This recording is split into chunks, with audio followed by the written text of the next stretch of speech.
పాప స్కూల్ నుండి వచ్చాక స్నానం చేయించి డ్రెస్ వేస్తానంటే తను ఆ టీషర్ట్ సెలెక్ట్ చేసుకుంది. ఏమంటుందో విన. I love papa, I love Papa. I love Mommy.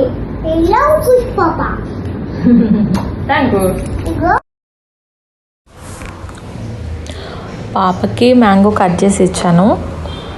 ఇంకా తను అది మ్యాంగో తినేలోపు నేను బుక్స్ చెక్ చేశాను అనమాట. హోంవర్క్స్ ఏమి ఇచ్చారు ఏంటి అనేసి. తనకి ఫస్ట్ టైం అనమాట హోంవర్క్స్ ఇవ్వడము, ఇదే ఫస్ట్ టైము. ఇంకా ఎలా చేస్తుందో ఏంటో అనుకున్నాను.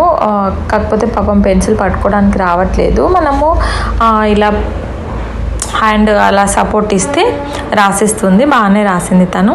తర్వాత కాసేపు నేను పార్క్కి తీసుకుని వెళ్ళాను. రోజు ఒక 1 అవర్ తీసుకెళ్తా పార్క్కి ఖచ్చితంగా. ఎందుకంటే స్కూల్ నుండి వచ్చాక మళ్ళీ టీవీ చూస్తూనే ఉంటుంది కదా పడుకునే వరకు అనేసి. కాసేపు హోంవర్క్ చేశాక అలా పార్క్ తీసుకెళ్తాను. ఇంకా తినిపించేసి పడుకోబెట్టాను. పాప పడుకున్నాక మేము బుక్స్కి కవర్స్ వేస్తున్నాము. పిన్ పంచ్తో పిన్స్ కొడతాం కదా, వాటిని అలా కొట్టుకుంటే స్మూత్గా అవుతాయి, గుచ్చుకో.